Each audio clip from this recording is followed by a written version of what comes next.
बातें करते हम खेतों की और उसके रखवाली की, बाग बगीचा फल फूलों और फसलों की हरियाली की।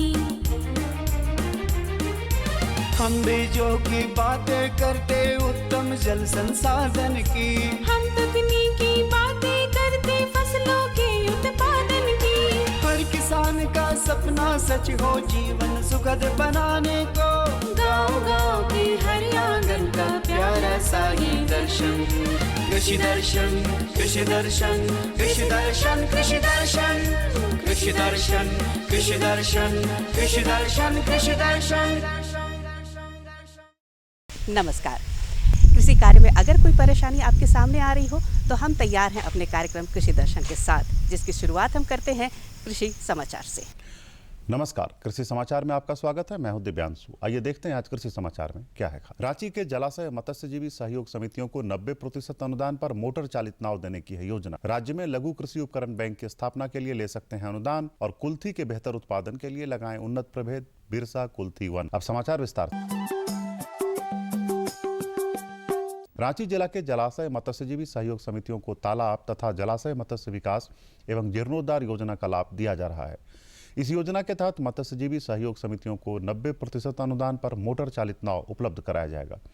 एक नाव की कुल योजना लागत 4,29,000 रुपये है। इसमें लाभुक को कुल योजना लागत का 10% यानी 42,900 रुपये का खर्च स्वयं वहन करना होगा। इस योजना से लाभ लेने के लिए रांची जिला मत्स्य कार्यालय से संपर्क कर सकते हैं।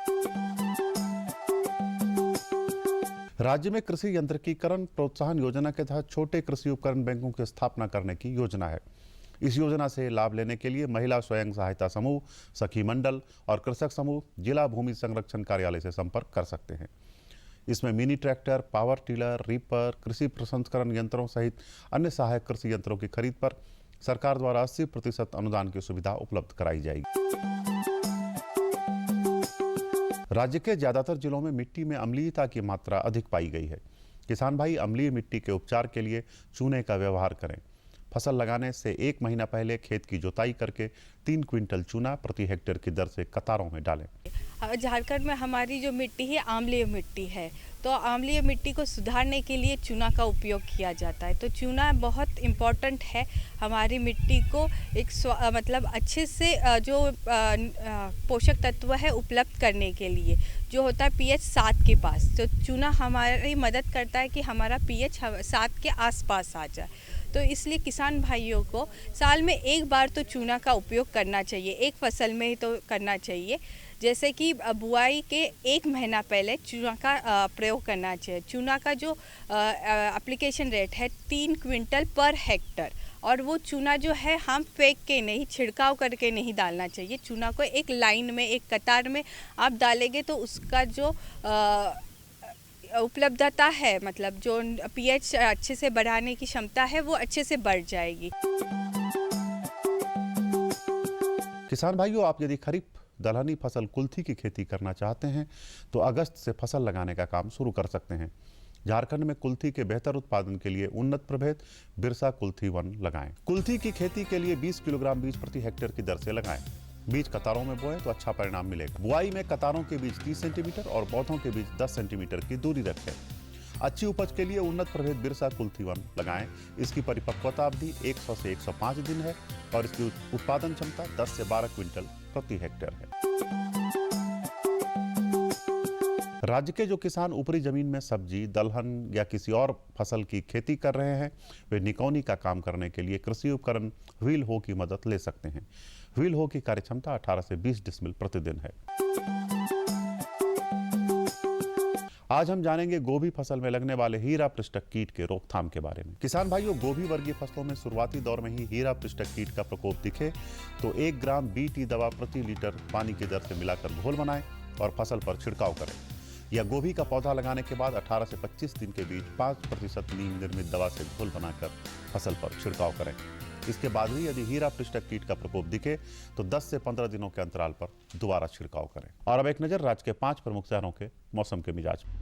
आज राज्य के 5 प्रमुख नगरों के अधिकतम और न्यूनतम तापमान कुछ इस प्रकार दर्ज किए गए। रांची का अधिकतम तापमान 28 डिग्री सेल्सियस और न्यूनतम 23 डिग्री सेल्सियस।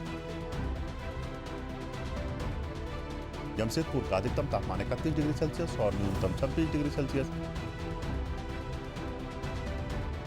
मेदिनीनगर का अधिकतम तापमान 33 डिग्री सेल्सियस और न्यूनतम 27 डिग्री सेल्सियस। देवघर का अधिकतम तापमान 32 डिग्री सेल्सियस और न्यूनतम 25 डिग्री सेल्सियस। धनबाद का अधिकतम तापमान 31 डिग्री सेल्सियस और न्यूनतम 25 डिग्री सेल्सियस रहा।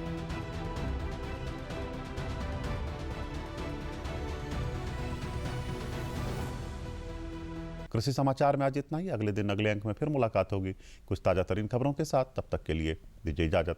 नमस्कार, जोहार। किसान भाइयों, पशुधन से हम लोग बहुत तरह के लाभ प्राप्त करते हैं और बदले में हम उन्हें देते हैं स्वास्थ्य की रक्षा और उनका चारा। चारा जो होता है हरा चारा या फिर सूखा चारा। कैसे करें इस चारा का प्रबंधन और क्या विधियां है इनके पैकेजिंग की, पूरी जानकारी इस कार्यक्रम में। आज हम बात करेंगे पशुओं में चारा प्रबंधन एवं उसके पैकेजिंग के बारे में। आइए हम इनसे जानते हैं कि पशुओं में हरा चारा कितना महत्वपूर्ण है और हमारे किसान भाई इसका प्रबंधन कैसे कर सकते हैं। जी हाँ, हरा चारा काफ़ी महत्वपूर्ण है। जैसा कि हम लोग जानते हैं कि हमारे झारखंड के किसान भाई ज़्यादातर पशुपालन से जुड़े हैं। इसमें पशुओं की यदि बात करते हैं तो दो तरह के पशु हैं जो पशुपालन से हमारे किसान जो पशुपालन करते हैं। उसमें एक गौवंशीय पशु होता है और एक सुकर पशु होता है। सुकर के पेट की बनावट अलग होती है और गौवंशीय पशु जो कहते हैं जैसे गाय, भैंस, बकरी, भेड़, ये सब की पेट की बनावट अलग होती है। तो सबसे पहले हम लोग चारा पर की बात करते हैं कि चारा पशुपालन के लिए काफ़ी महत्वपूर्ण है। चारा, जैसा कि हम लोग जानते हैं कि जो पशुपालन होता है उसमें जो खर्च होता है, खर्च का लगभग 60 से 70% खर्च सिर्फ आहार पे खर्च होता है। और इस आहार पे खर्च को अगर हमारे किसान भाई कम नहीं करेंगे तो उनको ज़्यादा आमदनी नहीं होगी पशुपालन से। तो आहार के खर्च को कम करने का सबसे अच्छा तरीका है कि हरा चारा की उपलब्धता हमारे पशुओं को कराएं, क्योंकि पशुओं में पौष्टिकता भी चाहिए और पशुओं के पेट भी भरना चाहिए और उसमें सारे जो पोषक तत्व हैं उनको मिलना चाहिए। तो हरा चारा की यदि बात करते हैं तो हमारे किसान के मन में आता है कि घास खिलाना पशुओं को। नहीं, घास खिलाना नहीं, क्योंकि घास जो होता है, घास में पौष्टिकता कम होती है। बहुत सारे हरे चारे हैं जिसको उपजा कर खेतों में या मेड़ में लगा करके या टाल क्षेत्र में या जहाँ पे वैसे क्षेत्र जहाँ पे खेती नहीं हमारे किसान भाई कर रहे हैं, वैसे क्षेत्र में हरा चारा को लगा करके, पौष्टिक हरा चारा को लगाकर हमारे पशुओं की जो आहार की जो समस्या है उसको दूर कर सकते हैं। इसमें यदि हरे चारे की यदि बात करते हैं तो हरा चारा दो तरह का होता है।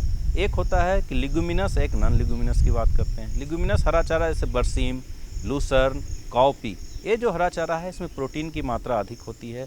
और हम जानते हैं कि जो पशु की आहार की बात करते हैं, आहार में प्रोटीन का खर्च, जैसे कि हम लोग दाना मिश्रण पशुओं में देते हैं तो इसमें प्रोटीन को मिलाना बहुत ही ज़रूरी होता है, दाना मिश्रण। और प्रोटीन काफ़ी कॉस्टली होता है। प्रोटीन की यदि बात करते हैं तो जैसे बादाम की खल्ली, सरसों की खल्ली और उसके अलावा चुन्नी, ये सब जो मिलाते हैं, ये प्रोटीन की मात्रा होती है। और सुकरों में मछली चूर्ण मिलाते हैं तो ये प्रोटीन की मात्रा जो होती है काफ़ी कॉस्टली होती है। तो इसके प्रोटीन की मात्रा को हम लोग दाना मिश्रण से कम करके लिगुमिनस पाउडर को हम लोग उसको उसमें मिला सकते हैं। दूसरा है नॉन लिगुमिनस पाउडर, जैसे मक्का, ज्वार, बाजरा, ये सब जो चारा है नॉन लिगुमिनस पाउडर कहते हैं। इसमें एनर्जी की मात्रा अधिक होती है, प्रोटीन की मात्रा भी होती है, कम होती है। तो इसके अलावा कुछ ऐसे चारे हैं जिसको बहुवर्षीय चारा कहते हैं। ये सब सीजनल चारा है कि सीजन के हिसाब से लगता है और उसके बाद 90 दिन के बाद उसका हम लोग कटिंग करते हैं, पशुओं को खिलाते हैं। दूसरा चीज़ जो चारा हम लोग करते हैं बहुवर्षीय चारा। वैसे भी बहुत सारे चारा हैं जो हमारे किसान भाई चाहते हैं कि जो है हम बार बार सीजन में नहीं लगाएं। तो बहुवर्षीय जो चारा है जो एक बार लगाएं और आप काटते जाएं, फिर वो उस तरह से बढ़ते जाता है। तो बहुवर्षीय चारा जो है कि उसको भी हमारे किसान भाई लगा सकते हैं। इसके अलावा जो है चारा जो है कि हम लोग रबी और खरीफ के हिसाब से भी लगाते हैं। रबी मतलब जो रबी सीजन में हम लोग जो चारा लगाते हैं उसमें बरसीम हम लोग लगाते हैं, जई लगाते हैं, जो रबी सीजन में हम लोग लगाते हैं। ठंडा का शुरू अक्टूबर के आसपास में हम लगाते हैं और वो चारा जो है नवंबर से हम लोग को मिलना शुरू हो जाता है और मार्च तक, अप्रैल तक ये चारा मिलता है। इसी के साथ खरीफ की यदि बात करते हैं तो मक्का है, लोबिया है, ये सब हम लोग खरीफ सीजन में लगाते हैं।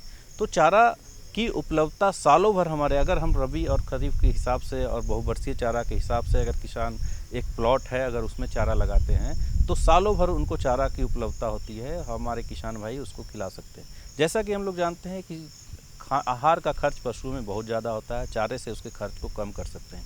तो इसमें बकरियां, जैसे हमारे ज़्यादातर किसान बकरी पालन से जुड़े हैं और हमारे जो किसान भाई हैं ग्रामीण परिवेश में वो बकरियों को सिर्फ चरा करके रखते हैं, लेकिन वो जो साधारण घास है उस पर चराते हैं। अगर बकरियों को बरसीम, लूसर्न, काउपी, मक्का जैसे हरे चारा को उपजा करके अगर उसको काट करके हम बकरियों को देते हैं तो निश्चित रूप से आप देखेंगे बकरियों में बढ़ने की क्षमता, बच्चा देने की क्षमता ज़्यादा होगी, बकरियों का ग्रोथ ज़्यादा होगा और दाना देने की भी जो ज़रूरत नहीं होगी। बहुत सारे किसान भाई जो गाय पालन करते हैं, तो गाय पालन ज़्यादातर देखा जाता है जो ग्रामीण परिवेश में हमारे किसान भाई गाय पालन करते हैं, देसी गाय पालन करते हैं, जिसका दूध 5 किलो, 6 किलो, 8 किलो तक ही होता है। तो ऐसा भी ये अनुसंधान में पाया गया है कि जो 10 किलो तक जो दूध देने वाली गाय हैं उसको कंप्लीट हरा चारा पर भी रख सकते हैं, दाना मिश्रण को कम करके हरे चारा पे भी रख सकते हैं। हरा चारा का संरक्षण भी कर सकते हैं, जैसे कि हम लोग देखते हैं सीजन में हरा चारा हमारे किसान भाई की उपलब्धता बहुत ज़्यादा है, लेकिन गर्मियों के मौसम में खास करके देखा जाता है हरे चारे की उपलब्धता कम हो जाती है। तो अब हमारे किसान भाई कहते हैं कि उस समय हम हरा चारा कहाँ से लाएंगे, तो उसका संरक्षण कर सकते हैं। जैसे कि कुछ जो हरा चारा है जैसे मक्का है उसको हम लोग कटिंग करके और साइलेज बना सकते हैं। साइलेज एक विधि है जिसको हम लोग हरे चारे का अचार भी कहते हैं। इसमें हम लोग जो एनारोबिक कंडीशन में जैसे एक गड्ढा कर देते हैं, फिर उसमें प्लास्टिक का शीट दे सकते हैं, उसमें हरा चारा वो बिल्कुल दबा कर रखना है और उसको बंद कर देना है कम्प्लीटली कि कहीं से हवा उसमें नहीं जाए। तो इस तरह से हरा चारा को हम लोग अगर 2 महीने तक, 1.5 महीने तक अगर छोड़ देते हैं तो उसमें फर्मेंटेशन होकर के एक अचार जैसा बन जाता है और काफ़ी पौष्टिक होता है और उसमें हरे चारे की पौष्टिकता बढ़ जाती है और हमारे जो पशु हैं वो भी बहुत चाव से खाते हैं। उसी तरह से चारे की यदि बात करते हैं तो सूखा चारा भी हमारे किसान हमारे पशुओं को खिलाते हैं। इसमें पुआल है, भूसा है और उसको उस सूखे चारे में पौष्टिकता काफ़ी कम होती है, तो उसको उस सूखे चारे में जो पौष्टिकता कम होती है उसको बढ़ाने के लिए यूरिया उपचार भी कर सकते हैं। 1 से 2% यूरिया उपचार करके उसको अगर हम लोग हमारे पशुओं को देते हैं तो वो जो सूखा चारा है इसमें पौष्टिकता काफ़ी कम होती है, उसकी पौष्टिकता बढ़ जाती है और जो गाय है उसमें दूध देने की क्षमता बढ़ जाती है, बढ़ने की क्षमता अधिक हो जाती है। तो इस तरह से देखा जाता है कि हम लोग हरे चारे की उपलब्धता करा करके आहार के खर्च को काफ़ी कम कर सकते हैं और जब आहार का खर्च होगा तो हमारे किसान भाई को ज़्यादा आमदनी होगी, हमारे किसान भाई खुशहाल होंगे और पशुओं को पौष्टिक जो पोषक तत्व हैं वो भी मिल जाएंगे और इससे सभी तरह से फ़ायदा होगा, पशु बीमार भी नहीं पड़ेंगे। और अब थोड़ा ध्यान दे देते हैं उनके स्वास्थ्य पर, क्योंकि बरसात का ये मौसम पशुओं में कई तरह की बीमारियां लेकर आता है। कैसे करें उनके स्वास्थ्य की देखभाल ताकि हमारे पशुधन स्वस्थ रहें, पूरी जानकारी इस कार्यक्रम में। आज हम लोग जानकारी हासिल कर रहे हैं कि इस मौसम में यानी बरसात के मौसम में पशुओं में होने वाली कौन कौन सी बीमारियां होती है, उसकी देखभाल किस प्रकार से की जाए। बरसात का मौसम शुरू हो गया है और इस समय काफ़ी बीमारियां भी पशुओं में लगती हैं। वो कौन कौन सी बीमारी होती है उसके बारे में हमारे किसान भाई को जानकारी दें। हाँ, बरसात के मौसम ऐसा मौसम है अगर हम सही ढंग से पशुओं की देखभाल नहीं करें, देखभाल में आवास प्रबंधन, आहार प्रबंधन, टीकाकरण, इन सब की अगर सही ढंग से हम लोग अगर प्रबंधन नहीं करते हैं तो बीमारियां होने की संभावना बढ़ जाती है। जब पशुओं की बीमारियां की बात करते हैं तो इसमें 3 तरह की बीमारियां हम लोग कर सकते हैं। पहला है कि विषाणु जनित रोग, दूसरा जीवाणु जनित रोग और तीसरा परजीवी रोग। साथ ही साथ बरसात में फंगस का जो समस्या होता है वो भी काफ़ी देखने को मिलता है। तो इन सब बीमारियों से बचाव की ज़रूरत होती है। सर्वप्रथम कुछ बातें हमारे किसानों को ध्यान में देनी चाहिए कि क्योंकि झारखंड की यदि बात करते हैं तो ज़्यादातर किसान बकरी पालन, शूकर पालन, गाय पालन से जुड़े रहते हैं। तो इसमें जो है कि बीमारियों की यदि बात करते हैं तो इसमें सर्वप्रथम बीमारियों से बचाव की यदि बात करते हैं तो सबसे पहले है कि बरसात का मौसम होता है, इस समय आवास प्रबंधन बहुत ही ज़रूरी होता है। अगर आप सही ढंग से आवास रखते हैं, आवास का मतलब है कि पशुओं को जो आवास चाहिए बिल्कुल साफ़ सुथरा और सूखा आवास चाहिए। बरसात में ज़्यादातर किसानों को देखते हैं कि जो आवास होता है वो गीला हो जाता है, सही ढंग से उनका प्रबंधन नहीं होता है, उसके छत टूटे होते हैं, पानी का रिसाव होता है। तो इन सब से बचना चाहिए क्योंकि ये सब बीमारियों का कारक होता है और इन सब के कारण पशु बीमार होते हैं, चाहे बकरियां हों या सूकर हों या गाय हों। दूसरी चीज़ है कि खान पान की उचित व्यवस्था होनी चाहिए। संतुलित आहार हमारे पशुओं को मिलना चाहिए। जैसा कि हम लोग जानते हैं कि हमारे जो भी किसान हैं, ज़्यादातर किसान जो पशुपालन से जुड़े हैं वो गरीब किसान होते हैं और वे किसान संतुलित आहार देने में असमर्थ होते हैं। तो बरसात के मौसम में आप कोशिश करें कि उनको संतुलित आहार दें, साथ ही साथ हरे चारे की भी उपलब्धता होती है तो पशुओं को हरे चारे की भी उपलब्धता कराई जाए। चाहे कोई भी पशु हो, उसमें हरे चारे की अगर पौष्टिक हरे चारे की अगर ताज़े हरे चारे की उपलब्धता अगर कराते हैं तो इससे बहुत हद तक संतुलित आहार हमारे पशुओं को मिल जाता है। इसके साथ ही साथ कुछ दाना मिश्रण भी देना चाहिए और मिनरल मिक्सचर जो बहुत ही ज़रूरी है, मिनरल मिक्सचर वो देना चाहिए। अब हम बीमारियों की बात करते हैं तो सर्वप्रथम हम लोग जैसे ज़्यादातर किसान बकरी पालन से जुड़े रहते हैं, ग्रामीण परिवेश की बात करते हैं तो बकरियों में इस समय जो सबसे बड़ी जो बीमारी की समस्या होती है वो PPR बीमारी होती है, जिसको बकरियों का प्लेग भी कहते हैं। और ये जो बीमारी है हमारे किसान भाई उसका लक्षण जानते होंगे, मैं उसका लक्षण बताऊँगा अभी। तो उसमें जो लक्षण होते हैं उसमें तेज़ दस्त होता है, साथ ही साथ नाक से पानी आता है, बुखार हो जाता है, बकरियां सुस्त हो जाती है, खाना पीना बंद करती है और सबसे बड़ी जो इसमें जो समस्या होती है कि ये बिल्कुल कंटाजियस डिजीज़ है, एक छुआछूत की बीमारी कह सकते हैं जो एक बकरी से दूसरे बकरी में तेज़ी से फैलता है और सारी बकरियां, पूरे गांव की बकरियां जो है इस बीमारी के चपेट में आती है और बकरियां मरने लगती है। चूँकि ये विषाणु जनित रोग है तो इसका उचित कारगर इलाज भी नहीं है, एंटीबायोटिक भी इस पर उतना असर नहीं करता है। तो इससे बचाव के लिए टीकाकरण, हमारे किसान भाई को मैं कहना चाहूँगा, टीकाकरण PPR का टीका आप अवश्य कराएं। बहुत ही सस्ते दर पे आपको 4-5 रुपये में टीकाकरण ये टीका मिल जाएगा, अपने बकरियों को करा दें। इसके अलावा एक बीमारी इंटेरोटॉक्सीमिया भी होती है बकरियों में, इसका भी आप टीकाकरण करके इससे बचाव कर सकते हैं। इंटेरोटॉक्सीमिया जो बीमारी होती है खास करके बरसात के मौसम में देखा जाता है। इसमें यदि बकरियां आपके बाहर में चरने गई या ज़रूरत से ज़्यादा हरा घास खा लेती है तो अचानक जो है ये बीमारी होती है और बकरियां अचानक मर जाती है। तो इंटेरोटॉक्सीमिया जो बीमारी होती है इसका भी आप टीकाकरण करके इससे बचाव कर सकते हैं। साल में एक बार इसका टीकाकरण करना है और टीकाकरण करने से पूरे साल तक बीमारी नहीं होगी।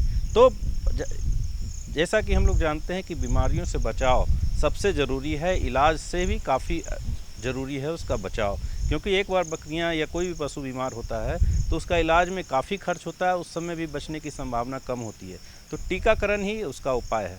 इसके अलावा यदि सूकर, बहुत सारे हमारे जो किसान हैं सूकर पालन से जुड़े हैं तो इस समय बरसात के मौसम में सूकर पालन के गर्मी बरसात के समय में स्वाइन फीवर या सूकर ज्वर जो कहते हैं इसका बीमारी होने की संभावना अधिक होती है। इसके लक्षण आप लोग जानते होंगे, तेज बुखार होता है, साधारण बुखार इसके शरीर का तापमान 102-103 डिग्री होता है, लेकिन जब ये बीमारी आती है तो इसके शरीर का तापमान 106-107 डिग्री होता है और ये अचानक सूकर मरने लगते हैं।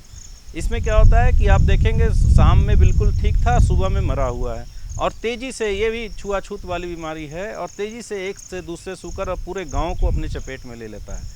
तो वैसे किसान जो सूकर पालन से जुड़े हैं वो स्वाइन फीवर टीका अवश्य कराएं। ये पहला टीका इसका 2 माह की उम्र में कराते हैं छोटे बच्चे में, इसके बाद साल में एक बार इसका टीकाकरण आप करके इस बीमारी से बच सकते हैं। तो ये बहुत ही ज़रूरी है स्वाइन फीवर। और एक FMD का भी प्रकोप अभी भी आप न्यूज़पेपर में देखेंगे तो बहुत सारे जो ज़िले हैं उसमें खुरहा चपका जो बीमारी है वो फैल रहा है। खुरहा चपका जब बीमारी होती है तो सूकरों में भी होती है, बकरियों में भी होती है, गाय भैंस में भी होती है।